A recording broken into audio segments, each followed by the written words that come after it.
So what would inspire him to do such a thing? Thankfully, Dawkins tells us. Sokal was inspired by Norman Levitt and Paul Gross's book, Higher Superstition, The Academic Left and Its Quarrels with Science. Dawkins stresses urgently the shocking and terrifying problem revealed in academia, a book that Dawkins himself says, an important book that deserves to become as well known in Britain as it has in the United States. So, what is this Higher Superstitions book all about anyways? I decided to pick up a copy in the most legal way possible and dive deep into its contents. This book claims that it identifies the enemies of science and academic left that threatens the integrity of scientific knowledge in academics. So surely we're gonna see a hot, exciting battle between science and its criticisms, right? Oh dear. Man, and this book doesn't even mention my main man, Guattari. My disappointment is immeasurable, and my day is ruined. After 3 days of perilously passing through this tome, I've come to my own conclusions about the battle that started the science wars of the 1990s. So does Higher Superstitions really defeat postmodernism and the academic left? Higher Superstitions, The Academic Left and Its Quarrels with Science, co-written by biologist Paul R. Gross and mathematician Norman Levitt, is a book that attempts to label various critiques of science coming from liberals and leftists in both public and academia as pseudoscience. It is of particular historical importance in analyzing the science wars and its criticism of French continental philosophy and minority politics, because it inspired the intellectual climate that led to the Sokal Affair. It is also likely the earliest direct book in the science wars. In particular, an effort to combine a criticism of pseudoscience in the media and medical denialist movements with leftism, minority studies, Marxism, postmodernism, and environmentalism in a singular entity known simply as the academic left. First, I gotta admit, I glanced over some sections, especially later in the reading. The text is very dry and full of errors and interjections of politics, making it a real drain to read. If I missed something, please just politely point it out in the comments with a page number.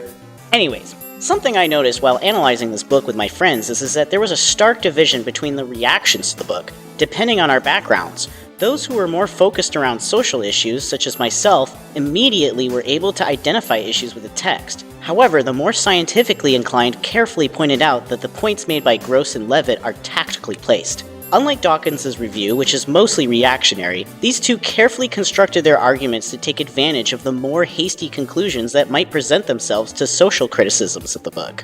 And instead of relying strictly on scientific evidence and historical perspective on science, both Gross and Levitt lean heavily instead on philosophy of science to attempt to persuade the reader. This also made the book more consumable to its target audience, scientists and researchers, but it also caused major issues as the book itself aged. The book, nearly 30 years since its first edition, leaves behind a trail of bad science and dishonest tactics, more visible to us in the modern day. The climate denialism on display is a great way to show this effect. In 2021, it is practically blasphemy to find a climate scientist who denies the effect of anthropologic climate change or suggests that it's merely a hypothesis. However, we can see here that Gross and Levitt strategically pacify climate change by suggesting that it's a hypothesis, pointing out natural processes that create greenhouse effects that may make this conclusion ambiguous, and states that more research is needed.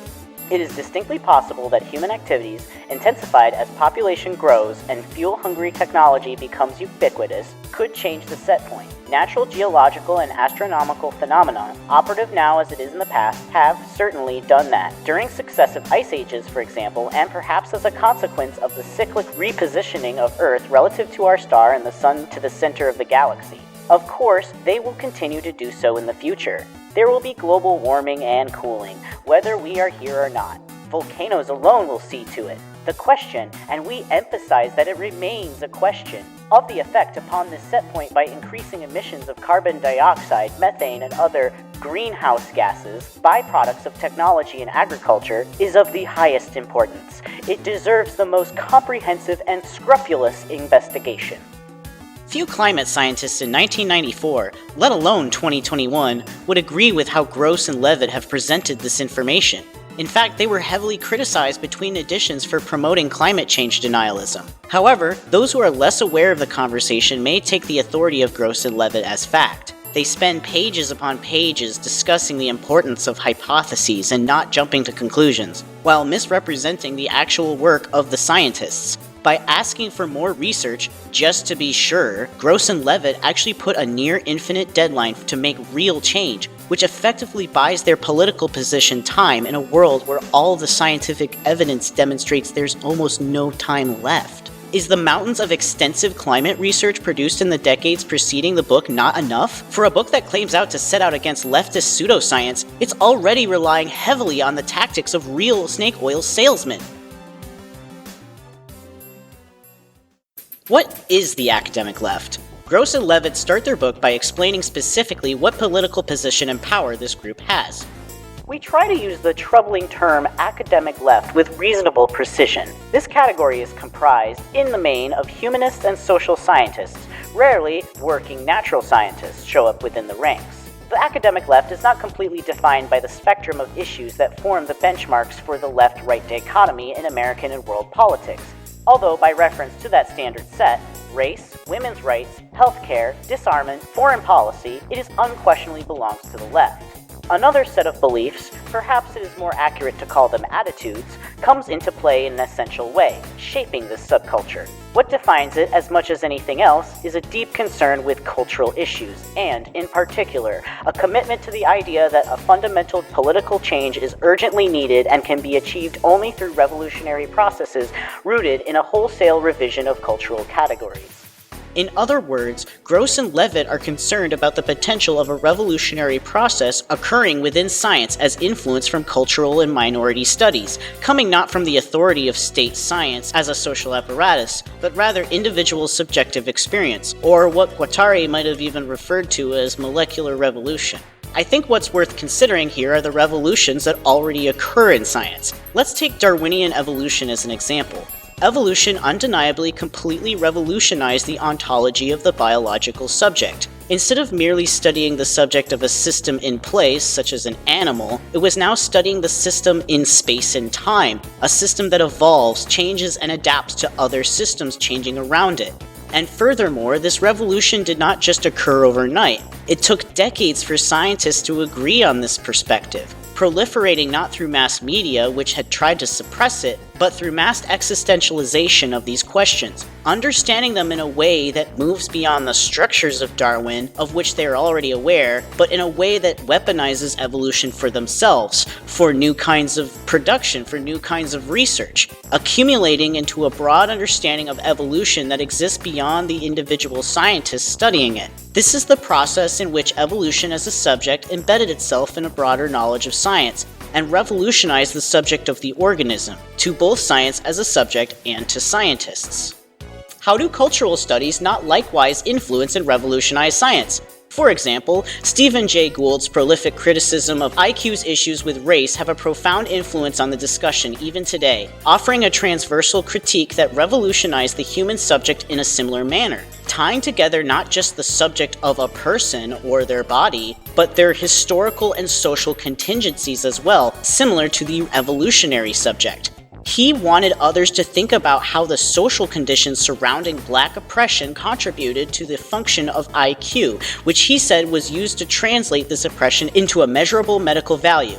This threatened many researchers. Even to this day, his insight is hotly debated because of its revolutionary political power, and how it empowers the very black values that Gross and Levitt seem to so aggressively fight against. Likewise, the subject of queer, and especially trans healthcare, has especially revolutionized both the relationship people and society have with scientific research, as well as the research itself, and while not mentioned, the disabled as well have hotly contested the ontology of the subject of humans in science, being the very subjects of medicine themselves. Or take the revolution revealed to us through climate research, which has transformed the subject of the climate from here and now weather predictions to an evolving complex chaotic system, and revealed a new perspective that shows us the obvious and powerful effect of anthropological climate change caused by industrialization. We are talking about a model of climate whose power is so calculable that we can accurately forecast the rate of which the glacial ice and permafrost melt, but also the study which has explained thoroughly why it's increasingly more difficult to utilize its own life-saving accurate predictions of the weather as the total energy of the planet's atmosphere and oceans continues to increase. Why is this revolution in the subject of such sciences so threatening? Is it because it forces us to ask ourselves why we are investing so heavily in such an inefficient industrial distribution system that is starting to physically accumulate its byproducts across the planet and has a global ecological impact? Because it forces us to ask how we relate to the research that we conduct within this system? What is really threatening about these revolutionary ideas is the possibility for them challenging institutions of power within science, similar to how evolution did for much of the religious world, which Gross and Levitt make very clear throughout the introduction. To put it simply, Gross and Levitt believe certain types of scientific inquiry that specifically approach political subjects must be kept out of science to preserve the liberal discussion of politics. However, this approach is fundamentally inherently unscientific, declaring specific real material subjects as somehow beyond its scope for the sake of political convenience. Is this not also pseudoscience? Through this passage, Gross and Levitt continually state that historians and sociologists simply do not understand the importance of the sanctity of science, of its perpetual alienation from the political subject, in its desperate plea to keep scientific inquiry pure of these complicated issues. But to me, the problem here is backwards. It's through history and sociology that science has provided a critical context, a context necessary to explain its drive to do anything, similar to that of biological evolution that explains its subjectivity beyond just space and to include its evolution over time. Like with evolution, such a revolution is necessary to truly understand science in the context of politics.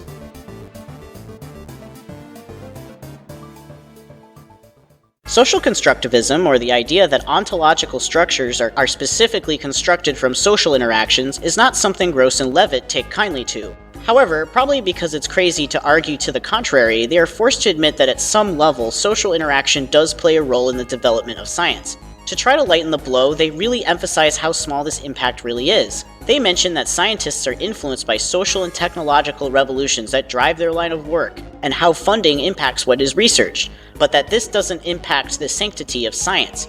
In my opinion, however, this reveals a somewhat submissive attitude towards science, contradicting their main claim about how science exists on its own merit, beyond politics. It implies that science is actually influenced by market factors such as access, funding, and production that influence who gets involved and what pathways are researched. While there are many interpretations of social constructivism, there is a real value in recognizing that these microscopic interests, as small as they are, accumulate into larger social structures. This can be compared to how molecules have tiny physical interactions between each other that can produce complex molar phenomenon depending on how they're arranged and how they interact. These larger social structures, as scientific revolutions like evolution have demonstrated, can be challenged on an ontological level and rewritten. Of course, this doesn't eliminate the actual thing being discussed. It instead has a new understanding. Through recognizing the social factors that drive these interactions, it gives science the ability to be more proactive on its own development, allowing the machines of science to produce its own understanding of things instead of being driven by industry needs and the government. Seriously, wouldn't it be nice if science didn't have to be dictated by funding battles and courtroom cases? These rules benefit a society that exploits science as a tool, leaving science itself as an afterthought. Surely decades of fighting creationism in schools and courtrooms must have made this clear. This realization doesn't mean that everything magically changes to our desires, but rather it tells us what actually causes these revolutions in science are social and political revolutions, not just finding new things out. Gross and Levitt seem completely oblivious to the seriousness of this problem, despite both having a history of criticizing creationism. To be fair, it is a very uncomfortable problem. It seems to be at odds with what every scientist directly observes. But this misunderstanding isn't caused by what scientists observe and experience, but rather how it's categorized, organized, and classified. For example, when criticizing the science of pleasure, cosmos, and psyche in the bourgeois worldview, they don't seem to understand that the primary criticism of this quote is not what they think it is. The inner collapse of the bourgeois ego signaled an end to the fixity and systematic structure of the bourgeois cosmos. One privileged point of observation was replaced by a complex interaction of viewpoints. The new relativistic viewpoint was not itself a product of scientific advances, but was part, rather, of a general cultural and social transformation which expressed itself in a variety of modern movements. It was no longer conceivable that nature could be reconstructed as a logical whole. The incompleteness, indeterminacy, and arbitrariness of the subject now reappeared in the natural world. Nature, that is, like personal existence, makes itself only known in fragmented images. I'm not necessarily sure if I fully agree with this quote or how it's presented, and I do think it is overly flowery, but if I had to be real, my interpretation of this quote is that science, which has a distributed set of ontological universes, remember that an ontological universe is the space that represents the ontological possibilities of a certain model, such as physics or biology, replaces in some way the government or church, a powerful centralizing institution, and creates a society of control through this process. Specifically, the problem is that language, structures, and models of science, perpetuated by widely accepted distributed power structures, causes people to trust scientists through authority by relating these narratives to something that we all have in our lives. What I think is really dishonest about Gross and Levitt here, though, is that it's pretty obvious that the relativity in question is actually just another way to describe this relationship between different structures of these ontological universes described by these models. By reducing the term relativity to specifically the idea of misplaced Einsteinian relativity and not the relativistic subjectivity that is mass-produced by science being continually perpetuated through our lives, they dodge this discussion entirely. Now, I know that this problem might be kind of difficult for some people to understand, so I'm going to explain it through a little bit of a more materialistic way. We can think of this semiology problem by comparing it to a manufacturing design bottleneck that currently exists in the computer industry. There are different kinds of CPU architectures, some of which, due to the requirements of industrial mass production, are highly specific in their rules and requirements that restrict most programming language to a specific set of low-level instructions. The two common architectures for most consumer usage, Intel x86, x64, and ARM RISC instruction sets, are either privatized and concentrated in a specific market, or have a public architecture and are regulated by industry contributors. While many programs can run on these mass-produced architectures, they have important limitations, which can interfere with specific embedded applications, such as high-performance embedded systems. Additionally, because Intel architecture dominates specific markets, code must be built for both architectures when the differences between the computers is effectively arbitrary to the end user. Not owning the means to sign production is a total mess when it comes to CPUs. Without the ability to own the production of not just their own hardware, but also the instruction sets, many embedded applications are off limits to most people outside of those with specialized knowledge. To put in perspective how serious this problem is, most scientists are subject to these limitations, which binds their ability to build their own instruments and constricts many of them to use what's on the market, which can ultimately limit the actual researcher's ability to measure things properly. Compare our relationship with research tools in comparison to, say, Marie Curie's time. She and Pierre actually built every part of their apparatuses. Indeed, the medical industry has infamous cases of suppliers claiming that they have medically revolutionary hardware, such as Theranos, and instead stole billions of dollars worth of investments over lies the public couldn't see, all while abusing competent engineers. Science has to ultimately deal with this barrier of suits who owns the technology. In the second half of the chapter, the authors turn their attention towards Stanley Aronowitz, who they point out is a leading member of the Democratic Socialists of America. Yeah. Anyways, I'm not familiar with Aronowitz's work, Science as Power, so it's definitely possible that there are serious scientific mistakes. However, it appears again that Gross and Levitt have misunderstood the point of this kind of critique. Even if there are occasional slip-ups, the point is not that the observations that produce scientific models are not real, nor that the experiences scientists have observing them is not real, and certainly not that the mechanisms that produce quantum mechanics or evolution or organic chemistry aren't real, but rather that these observations are coded, constructed, modeled around specific structures that, without a radical new set of approaches, runs a serious danger of confining itself to both its own rules and the pressures of the social forces exploiting science's value. Gross and Levitt accuse cultural constructivism of flattening human differences, denying the substantive reality of human idiosyncrasy, and dismisses the ability of intellect to make transcendent leaps.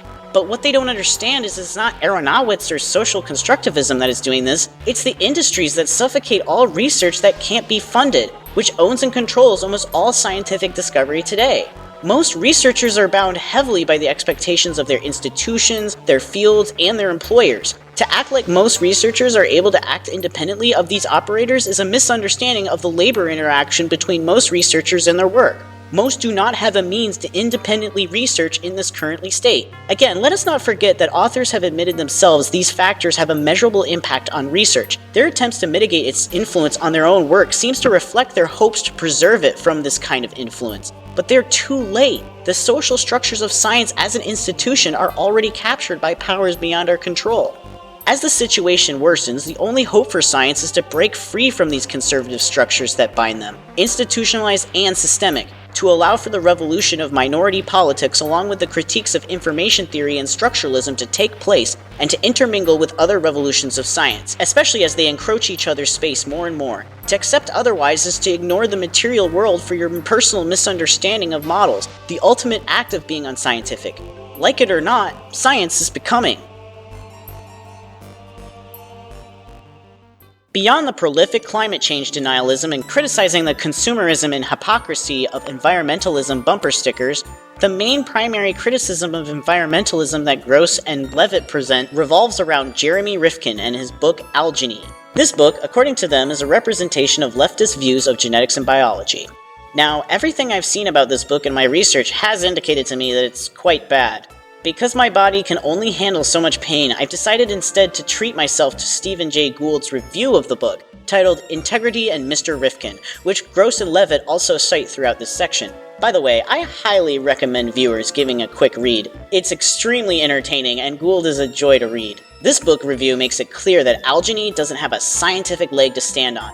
To begin with, the book's name comes from a combination of alchemy and genes. Yeah. That's really the level of quality we're looking at here, guys.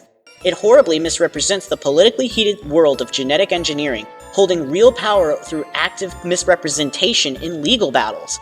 Gould aggressively and relentlessly tears the book to shreds. But left out of Gross and Levitt's account is Gould's obvious leftist position in his own review.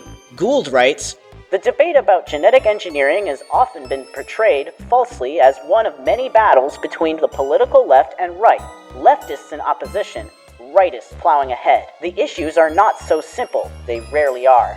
Used humanely for the benefit of ordinary people, not for the profits of a few entrepreneurs, the left need not fear this technology. I, for one, would rather campaign for its proper use, not abolition. If Rifkin's argument embodies any antithesis, it is not the left versus right, but romanticism in its most dangerous anti-intellectual form versus respect for knowledge in its humane employment." It is obvious here that what Gould is really saying here is that genetic engineering is an important, powerful social tool, a tool that has real power to change the world, and that the real problem for it lies in how it's used. If anything, he clearly believes that the left should be more willing to take on the power of genetic engineering. Gould himself is a direct counter-argument for their point about leftism and genetics. But because Gross and Levitt don't quote these parts, it's not obvious to the reader. This level of academic dishonesty is grossly irresponsible and relies heavily on manipulation of a basic lack of knowledge of political interaction readers may not be familiar with. It's obvious that through all of this that Rifkin is a complete charlatan. So when Gross and Levitt criticized Stanley Aronowitz on denouncing sarcastically a conference of biologists, refusing to invite Rifkin, and rejecting the precept of his book, Algeny, that biotechnology must be utterly abolished, has it not occurred to Gross and Levitt that Aronowitz, a sociologist and labor activist who clearly wasn't trained in genetics, was fooled by Rifkin's dirty tactics? As stated previously, genetic engineering does have serious political consequences, something that the potential to change humanity and whole ecologies, something that even Gould doesn't take lightly. And in the position of a sociologist who also has an extensive history of labor activism, it would be clear to Aronowitz how this could be abused by others in social power, which Gould also points out clearly. Aronowitz, along with many others, were bamboozled. It's the power of Rifkin's trickery in action. If the purpose of this book is to fight back against real science abuse, I think the authors should have more consideration for how real charlatans like Rifkin influence political movements at large and interfere with more legitimate work, like that of Aronowitz. Instead of using it as a means to attack an opposite opinion while it's vulnerable, it should be used as an opportunity to open a conversation and educate them on the subject, as Gould intended.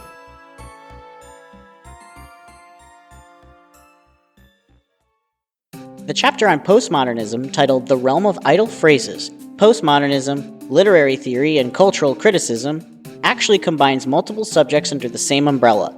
In fact, this particular junction represents an important interchange towards the misconception that postmodernist theory is the same thing as critical theory of cultural criticism.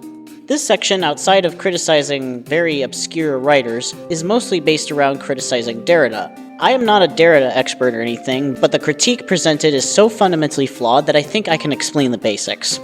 Most of the criticism they have is complaining about him using scientific terms out of context or explaining things improperly, but I think the most inappropriate criticism they bring up is when the authors rip into Derrida and try to imply that he, through being influenced by Heidegger and being friends with Paul de Man, that he and deconstructionism is somehow related to Nazism and anti-Semitism. Yeah. What? First off, the claim that anyone influenced by Heidegger is automatically related to Nazism is an outright lie. Like, think of the number of philosophy students who have to study Heidegger. Does that make them Nazis? Do scientists really even have the right to criticize that when there are so many former Nazi scientists influencing Western science?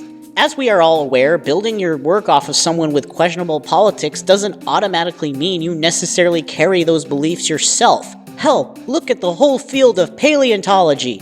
Paleontology had an extremely racist past. Does that mean that modern paleontologists are all racist? Instead, to deal with these problems with Heidegger, paleontology, and other things, we had to analyze them carefully in a way that could capture some value from these ideas but try to remove the problematic parts. Obviously, before we realized it was a problem, we didn't actually base our work necessarily directly on there. It means that we require more analysis. It doesn't mean that Derrida was a Nazi. Paul de Man appears to be a bit more of a complicated case. I'm not familiar with him as a writer, and while this has to be still taken with a grain of salt as a resource, the Wikipedia article on him goes into extensive detail about the controversy surrounding him. It appears that he really may have seriously written anti-Semitic writings in the 1940s. However, the problem is that this seems to be highly controversial even up to this day. Regardless of whether Paul de Man was secretly an anti-Semite, though, this doesn't automatically make Derrida an anti-Semite too. He likely didn't know, and considering that it was his friend who he likely never experienced anti-Semitism from directly as a Jewish person, he likely was not aware of it and seemed willing to forgive him if it was true.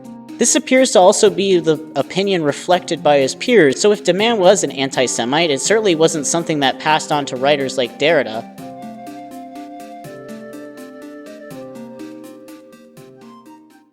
Another common tactic of Gross and Levitt is to reference extremely obscure publications to make them nearly impossible to check. One such collection, titled Zone 6 Incorporations, was referenced to drop names like Gilles Deleuze and Gilbert Simondon. It appears to be a collection of various texts. Why don't they just read 1,000 plateaus like Sokal and everyone else? The amount of obscure research this book forced me to do for the fact-checking is honestly ridiculous. Unfortunately, most of the texts actually criticized in the reference that I was able to find online aren't available on the archived copy, including what Deleuze and Simondon said, but I was luckily able to find Stone's-specific commentary in this archive to make a demonstration of just how petty Levitt's critiques really are. The introduction of street addresses, passports, telephone numbers, in other words, the invention and deployment of documentations of citizenship in all of their forms. This fine-tuned surveillance and control was developed in the interests of producing a more stable, manageable citizen. The subtext of this activity is an elaboration and amplification of spatiality and presence, a hypertrophy of the perception of where, that is, what physics calls velocity and position. The symmetry implied by the increasing precision in which both velocity and position could be determined in the macro and micro world was ruptured in the 1920s and 1930s by the theoretical work of Niels Bohr and later Werner Heisenberg. The deep ontic unease that these proposals generated was perhaps not entirely different from the increasing preoccupation on the part of political apparatuses with precisely determining action and position, from satellite ranging to postal codes. It seems that Gross and Levitt is angry specifically that first, Stone places discoveries in physics in the wrong chronological order. Yeah, that's definitely a mistake, but not one that I think that invalidates the entire meaning of this text. And that Stone is comparing the ability to learn about properties of small systems versus the government trying to survey its people. While I think that its presentation definitely needs cleanup, I think that what Gross and Levitt are ignoring is the emphasis on the political situation that this quote has. During the time that this quote is talking about, the 1920s and 1930s, because of advances in technology and surveillance, these tools really were being used to capture more and more information about people and using this as a means to control certain people, especially political adversaries. This was a major problem in the labor movement, which wasn't just about communists, but was also about people unionizing to try to get better rights for pay and safety at the workplace. So Stone is really comparing certain real problems with mass surveillance that started to appear with the problems of uncertainty that appear in quantum mechanics around the same time. Stone's point was never to write a technical description in history of quantum mechanics. It was to explain that some scientists at the time were threatened by the discovery of Heisenberg uncertainty, because it pointed out that to some, the same kind of precise knowledge that we try to have on people through society and the state can't be replicated on the scale of extremely small microscopic systems. One might think it's wrong for people to make these kind of social analyses that discuss science as a social subject, and it might offend some people that they might make mistakes as they criticize them. But this isn't because they are trying to manipulate anyone, it's because just like how they don't understand everything, nobody truly understands everything, and often, if people are wrong about some things, they still have something important to say. How can we figure this out if we're just going to make the most anal retentive critiques possible? In fact, this criticism is so weak that it doesn't really address the main content of the paragraph, which is that the government has less precision measuring its people in a similar way that physicists have a hard time measuring certain properties on microscopic scales, due to the way that we have to measure them. It is true that the authors really should have been more careful about how they present their knowledge of science, but it appears that it's largely because of malicious attacks, such as this book and the Sokal Affair, not because of misinforming the public.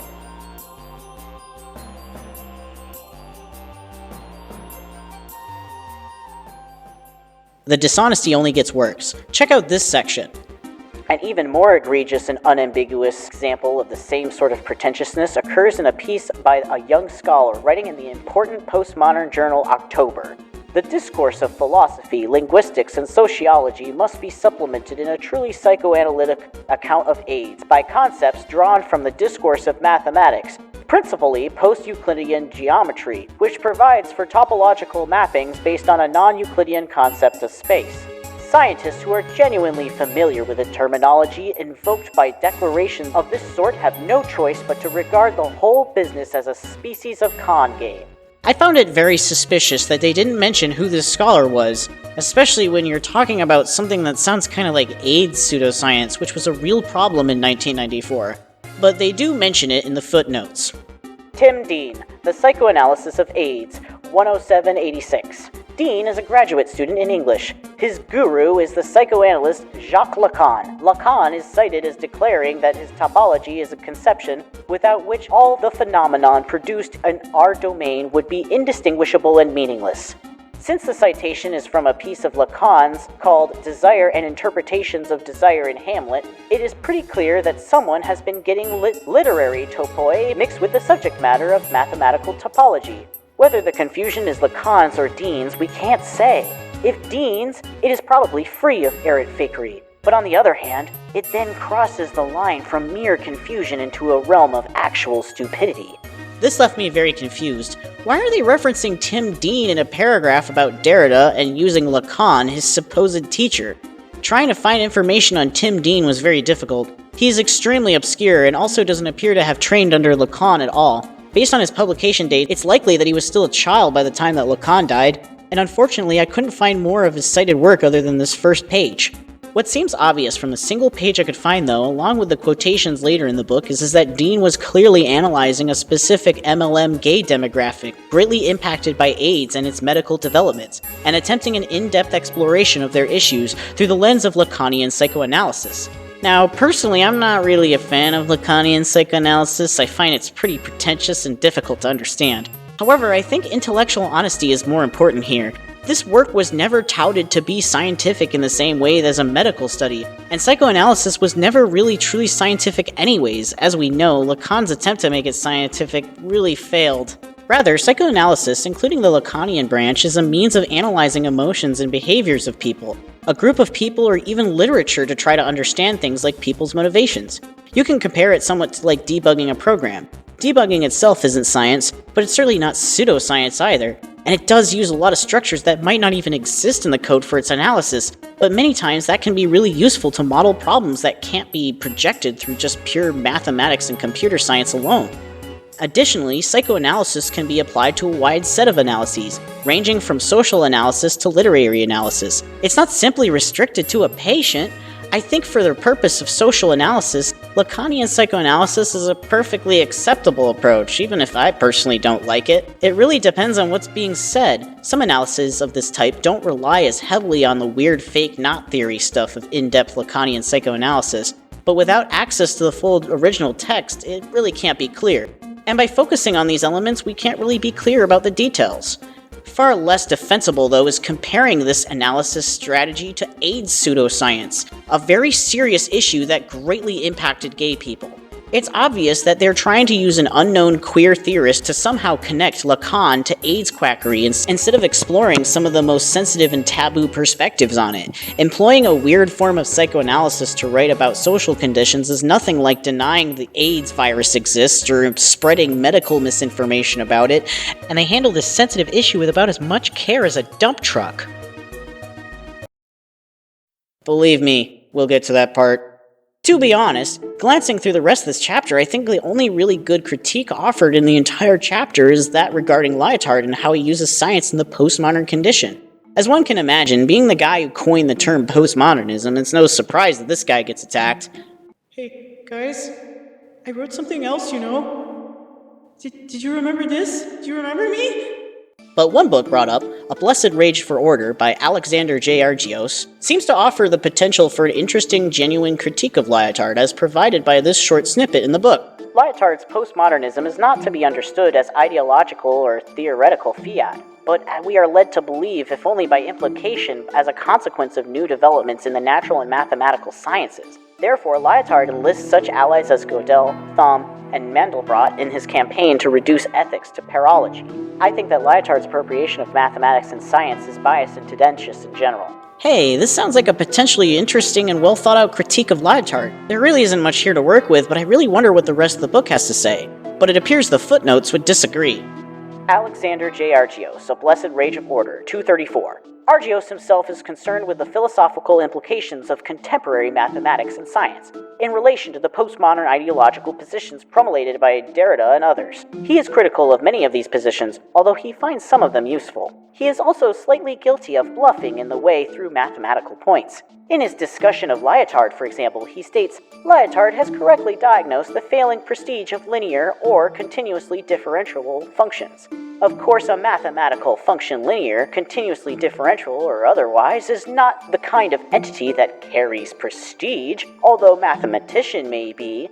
In any event, the mathematics of continuously differentiable functions, along with those mathematicians who work on it, is in no particular danger of suffering a decline in prestige. More important, Argyros seems to think that the continuously differentiable functions are, in general, linear, which is grossly untrue. It seems nobody is immune to the petty criticism at this point, not even the people that they use to argue their points. With this quote alone and no access to the source, it is impossible to know what Argyros meant by prestige. Probably not the literal functions, though. But more importantly, it appears that to Levitt, of linear or continuously differentiable functions means the same thing as of linear and continuously differentiable functions. This one is just plain dirty, guys. Levitt either misread the sentence even as he said it for the draft, or he knew damn well that it was a subtle misreading that anyone skimming over would just miss after reading his claims. Hiding it in the footnotes makes it even more suspicious. It seems like Levitt is intentionally trying to seed the reader's perspective on the book, especially since many readers likely do not have the expertise to know much about these subjects in question. The very possibility of their readers finding this obscure book and possibly agreeing with Lyotard is simply too important. Additionally, this book is really obscure. It was only published once by University of Michigan Press, and most of his academic work seems to be lost. It's not clear if he received any training in science because there is next to nothing about him on the internet. In fact, when I tried to search for Argyros' other works, he was so obscure that instead I found another Alexander Argyros who specializes in optic fiber research. Put this in perspective. This is 2021 with advanced search engines and prolific free online piracy of academic journals and books. But in 1994, web searching was still in its infancy and downloading a whole book with diagrams was out of the question. Imagine how hard it was back then to actually find and check what Argyros actually said. Why do Gross and Levitt have to continually hide behind extremely obscure work? But I think it might be useful for Gross and Levitt to know that a much more brutal critique of Lyotard's book was published all the way back in 1985. They likely didn't know about it because it was only translated from French after the first release of this book. Unlike Argyros, who gives Lyotard some benefit of the doubt, this writer has nothing but scathing words for him and the postmodern artists and architects of his time. He, Robert Ventry, will go as far as to praise the kitsch decorations of prefabricated suburban lawns, which he will compare to the urns of Lynn Notra's flower beds, when, in the domain of plastic arts, young painters were required to submit to their masters of the market, because of which they saw themselves condemned to vegetate on the fringes. The most retrograde values of neoliberalism were embraced one after another. All social unrest then comes down to language games. One senses that the Lacanian signifier isn't too far away. The only kitsch watchword that Lyotard, the former leader of the leftist magazine Socialemie au Barbarie, sorry for my bad French, succeeds in saving from the disaster is the right to free access to computer memory and databases. If we think about it, how far have we come since the era of banners of French sociology read, "Social facts are not things"? And now for the postmoderns, they are no more than erratic clouds of discourse floating within an A-signifying ether. Wait, who said this? This is pretty brutal.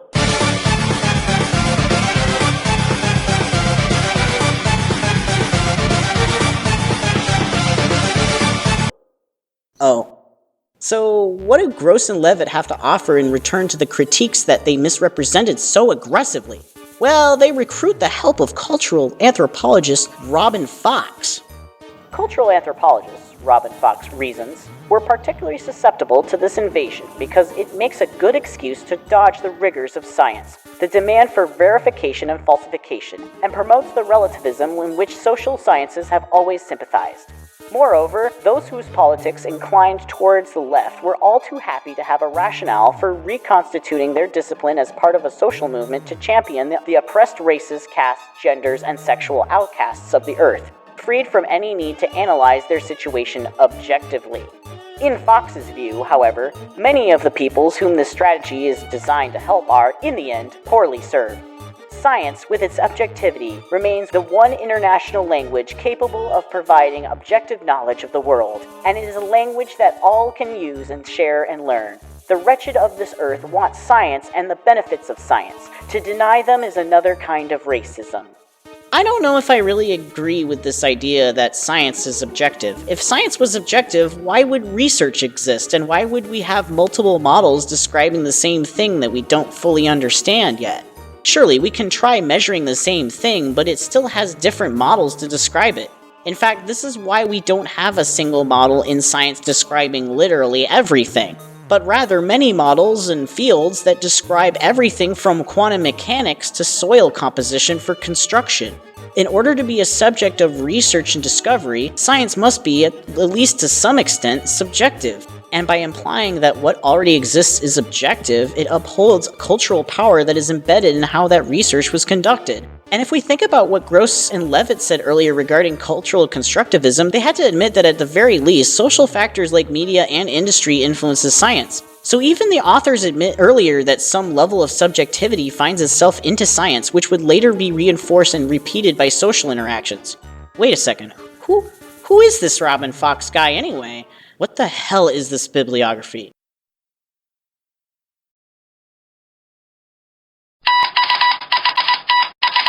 Throughout the book, there is a constant dismissal of minority issues. To Gross and Levitt, the idea of minority politics doesn't seem important to discuss within science. They even dedicate an entire chapter to mocking feminists. Why do Gross and Levitt seem to think that feminists have such a misinformed opinion on physics? Has it occurred to them that in 1995, 12% of physics doctorates and just under 16% of masters were women? Such a small percentage not only indicates a lower participation, but a general lack of awareness to the specific technical knowledge in physics. Can one really be surprised that physics is a hostile work environment to women when over 3/4 of women in physics report at least one type of sexual harassment? Sexual harassment is reported all over with male scientists. Aubrey de Grey, Neil deGrasse Tyson, Lawrence Krauss, Jeffrey Marcy, Francisco Ayala, and even older examples like Richard Feynman are coming out of the cracks. What are they gonna do? List women in science who simply tolerate it? What Gross and Levitt fail to understand is that what these feminists are discussing is not physics itself as a subject, which, as people actively harassed out of the field for decades, may not be as well informed about the complex semiology and knowledge of physics that their male counterparts may possess, but rather the impact that this relationship has on women, and how physics as a subject is not as far removed from misogyny as men of physics might want to believe. I don't think one needs to be trained in science to talk about how science impacts them, and I think the appropriate response to mistakes is not to criticize, but to try to understand. This might seem silly to some people die hard on the idea that researching subjects can produce the truth in science, but let's take it from the perspective of disabled people, who are similarly abused in academia, but in a different way. Disabled people have their lives heavily impacted by medicine and how it interacts with society across various institutions like research, education, labor, and government. Even if they don't understand the complex medical papers being published about their disorder, they are actively impacted by these developments. In fact, they are impacted in such a way that medical research doesn't really have access to. Think about a blind patient for a second. A researcher may understand how their eye is being damaged and maybe even a way to possibly stop it, but they aren't aware of the everyday life of that blind person or how their research actually impacts the lives of blind people. Not in just finding a cure, but also how it impacts society's understanding of blindness and how the research might even be misrepresented to confuse the public on blindness. Obviously, disabled people provide a lot of useful understanding of medicine without being medically educated. It would be unscientific and not beneficial to their therapies to simply ignore them. But academia clearly continues to discriminate against disabled people. University of California at Berkeley reported only 1.5% of staff are disabled in 2017, and STEM representation is about half their peers. Researchers watching this, when you were studying vigorously for all your exams and papers, did you notice that some of your peers didn't make it? Did you ever wonder what happened to them? Many people had to drop out of university for its intensity, often because of physical disabilities, chronic illnesses, or mental illness. Think of all the people you may have encountered that got cancer, or had a head injury, or had some sort of chronic autoimmune problem, or developed even severe mental illness while you were studying. There are many disabled people who have nearly the same training as you, and yet were not able to gain any access to the ability to produce the research like you do. Can you see how this presents a major problem for medicine, especially considering disabled people are your primary clinical subject? In fact, many minorities are impacted in a similar way. Even if it's less obvious than the disability example, we can clearly see how sexual harassment, just like accessibility, acts as a barrier presented by academia. In fact, the reason why white straight men don't understand these barriers is because of the way that the institution is structured. Think about it. You're supposed to just suck that crap up. And proving these cases can be extremely difficult, traumatic, and can involve intimidating hierarchical politics. Victims' careers can be destroyed for speaking up about it. Racism is scattered throughout the book as well. There are too many examples to list, but this one in particular really demonstrated the sheer level of manipulation that interweaves itself with racism. The Indians of the Americas, for example, are regularly depicted as paragons of ecological wisdom, at one with nature and the land. This not only collapses a vast and diverse array of cultures into a single Native American way of life, but as well neglects the fact that long before the hated Europeans made their way across the Atlantic, the earlier settlers whose forebears came across the Arctic land bridge wrought enormous, in some cases horrifying, changes to the biological landscape of the primeval Americas. For example, it is likely that the most large North American mammals died out at the end of the last ice age because they were hunted to extinction by human newcomers.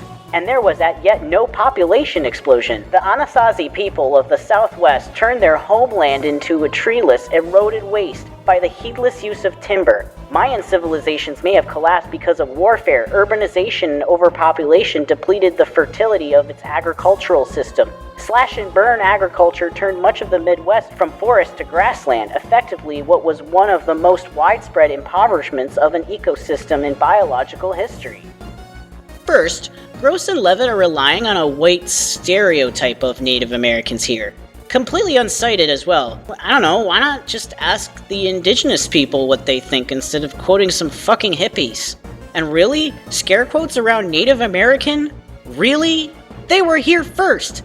Being here first, with generations going tens of thousands of years, undoubtedly had a massive impact with their understanding of the local ecology. Surely as a biologist with such commendable academic positions as Paul Gross would recognize the ecological importance of thousands of generations adapting over time to their environment.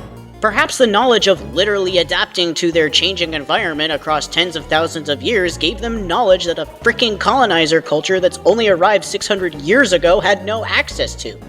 It's almost as if this is how evolution actually works, you moron! After all, they already knew much of the ecosystem and their potential uses around the time for centuries when Europeans arrived, encoded in a way completely removed from the influence of the Catholic Church, something that Western science at the time could not claim. While it is likely true that human migration had a massive impact on Ice Age extinctions, somehow acting like this is a unique problem to indigenous people is simply racist. Many such migrations, including with non-humans, cause similar extinction events. Take for example the Great American Biotic Interchange caused by North and South America slowly approaching each other and merging across the Isthmus of Panama. This interchange resulted in an asymmetrical extinction event where most of the South American species either had to find specialized niches or were outcompeted. This is all high talk from people who support a culture that promotes a society that doesn't punish corporations for poisoning water supplies, polluting the air and creating acid rain, mass dumping of agricultural waste to induce massive hypoxia-inducing algae blooms, physically changing the chemical concentration in the atmosphere, and warming the planet to mass extinction-causing levels, to criticize another for causing ecological impacts. How much lack of awareness does someone really have to have in order to seriously believe these things? To compare slash and burn agriculture on this scale with mass industrialism is simply absurd. This is just two of the many examples of racism and sexism through the book.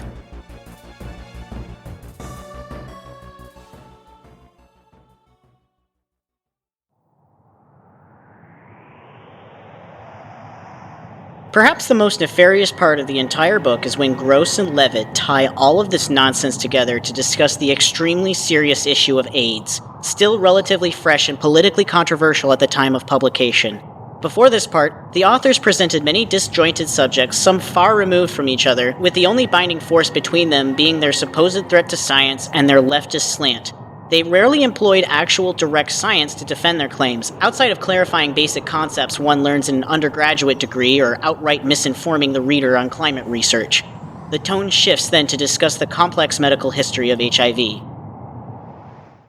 Recall that in 1994, HIV science was still trying to combat the side effects of the AZT cocktails, a combination of antiretrovirus drugs reducing the replication of the virus. Drug resistance was a very serious problem on this treatment, however, that took a major toll on life expectancy. Very new research at the time discovered new therapies, such as HAART, highly active antiretroviral therapy, that had life-changing impacts on those impacted by HIV. Recall also that in 1994, the reign of the Reagan administration was still fresh in the minds of the people. In the 80s, HIV was largely seen as a virus that targeted homosexuals due to high transmission rates in certain gay communities. Consider how especially politically damaging this was since many homosexual liberation movements were active in the prior decade. The Reagan administration famously ignored the AIDS crisis for years until 1987 when he finally formed a formal commission to combat the crisis, despite the epidemic being recognized as early as 1981. To many in the LGBTQ community, this was an active attempt to oppress homosexuals by denying them financial resources to critical healthcare and research, passively slowing down the process with the administration's fully aware negligence. The delayed commission proposed at the end of his presidency represents just how little they cared about the lives of homosexuals. HIV in the 80s and 90s cannot be simply seen as an immune retrovirus, but an entire political subject. Instead, the authors try to remove the political angle from it entirely. They overview technical information about how the virus worked at the time, perhaps the first time in the entire book that actual science is used to discuss science as it's actually seen. However, it is interwoven with extremely questionable narrative about how intravenous drug users, and especially homosexuals in the 80s, should have cleaned up their act with anal sex, and appears to rest a considerable amount of blame on the sexual activities of homosexual men at this time. It seems that the authors don't understand that the decisions that these people were making, despite being dangerous to the health of others at the time, was also a political battle. The virus, in a way, represented and carried political power, not just itself, but how it was handled and spoken about. Think about how, for example, this section focuses so much on the behavior of homosexuals and barely mentions other impacted populations. Now, to make it very clear, I personally don't agree with having promiscuous, unprotected sex after becoming aware of an HIV infection, but what I am trying to rather criticize is Gross and Levitt's insidious framing of these complex issues. Let me make something very clear to all the scientists in the room. HIV is not spread by behavior fundamentally. It is spread by a virus. Some behaviors have an increased risk of spreading this virus, but focusing only on behaviors carries the risk of implying that the virus is spread specifically by specific behaviors. What was the social risk of assimilating? The elimination of an entire group of activities that up to this point were nowhere near as dangerous. It seems that the authors forget that what made HIV truly terrifying was how it emerged seemingly out of nowhere, an epidemic that emerged at the worst possible time for homosexual liberation. From a perspective of homosexuals, HIV wasn't just a deadly virus, but a deadly unknown, a future that doesn't just constrict their lives, but encodes a society of control systematically by removing their homosexual tendencies through behavioral changes by the virus. And remember that this was all happening while the Reagan administration refused to acknowledge its existence. We can look today in the very moment to see how a virus can have political power. COVID-19 has brought world governments to their knees, created entire political reactionary movements, and has fueled some of the most aggressive political discussion in the last few decades. It has disrupted world trade and has completely challenged our relationship with labor, consumerism, and production. Governments are desperately trying to keep their shit together long enough for this virus to subside while it leaks out all the sides. We have seen how private ownership, landlords, refusal to create appropriate housing, and mass market exploitation has harmed us all for the last 2 years. The virus has decimated minority populations. What makes a virus not political? It's our lives, our existence. If anything, something as small and deadly as a virus breaks the liberal illusion of what politics is. It's not some interaction between branches of government or some sort of political parties, but a fundamentally existential relationship of power between you and society. Gross and Levitt go even further. They bring up infamous AIDS denialists Peter H. Duesenberg and Robert Root Bernstein, who exploited the epidemic to attack homosexuals for their behavior. They then frame Duesenberg and Root Bernstein as the right-wing representatives of this movement. And who's to the left? They placed Larry Kramer, prolific AIDS activist, to criticize him and his book, Reports from the Holocaust, The Making of an AIDS Activist, for its advocacy of continued homosexual behaviors, considering that this book is quite literally about the traumatic struggle of being part of a demographic forced to live with a terrible disease ignored by the state for over half a decade in a silent attempt of negligent genocide. Their petty dismissive attitude is entirely uncalled for.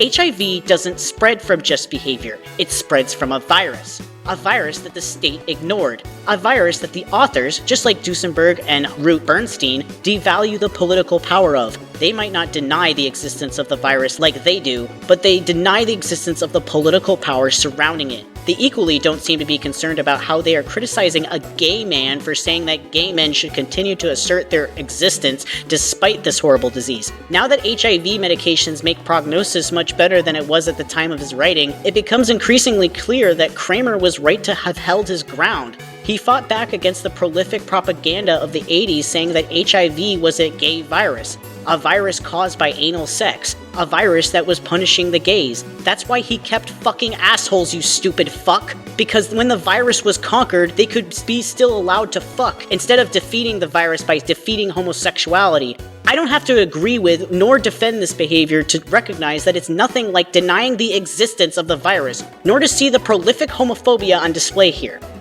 Look, I am so exhausted at this point. I encourage anyone who has any knowledge of critical race theory, Afrocentrism, animal rights ethics, etc. to look at this chapter for yourselves. There is so much ground to cover that I both don't have enough knowledge to feel confident in critiquing it, nor the energy to continue wreathing at this terrible, terrible book. I want to mention one last thing, though, before I take a break for medical safety. In the AIDS chapter, there's also this discussion about racial injustice and a few other subjects. They say, as regards to racial injustice, however, it is not all clear that science, even in its most forthright technological guise, has much to do with the situation.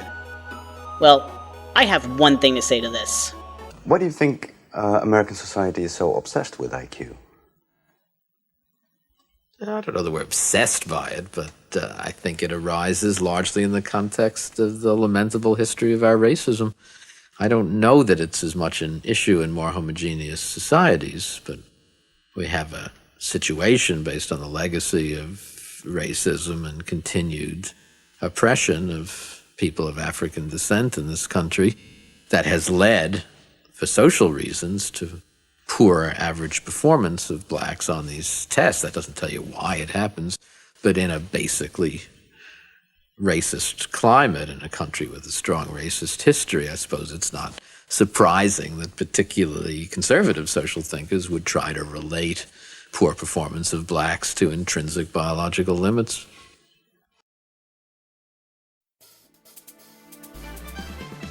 As seen from our adventure, there's little that is really scientific about this book. Not only does it rely much more on the philosophy of science rather than actual material scientific discoveries to make a point, it also frequently espouses misinformation, even within the fields of science where the authors should know better. Throughout the book, there is a constant discussion about Marxism and the history of communism in the USSR. Why? Does this really have much to do with the subject at hand?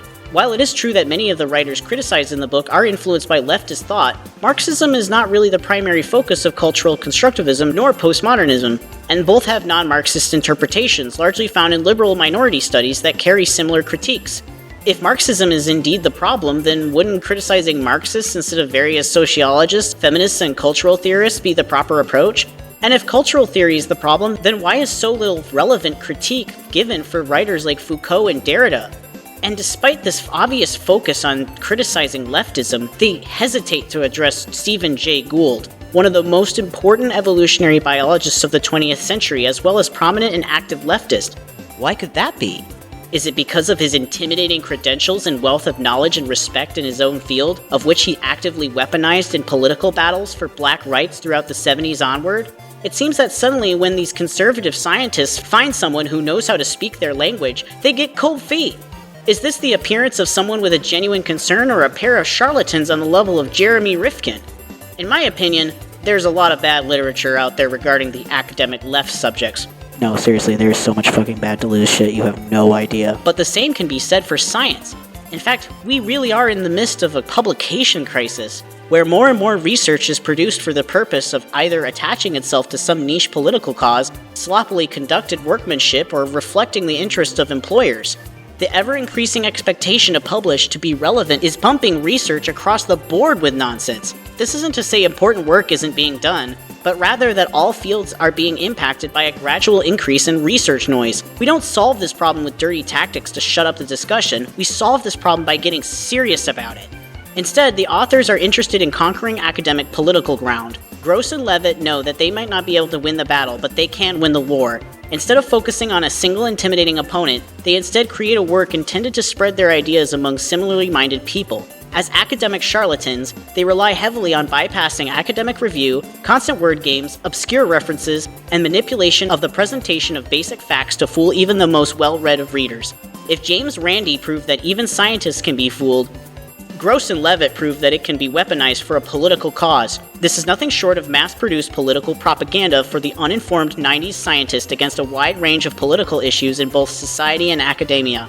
And with this power, only a few years later, this book would inspire one of the most infamous incidents in history of the science wars, the Sokal Affair, and its account and justification in the book Fashionable Nonsense by Alan Sokal and Jean Bricmont.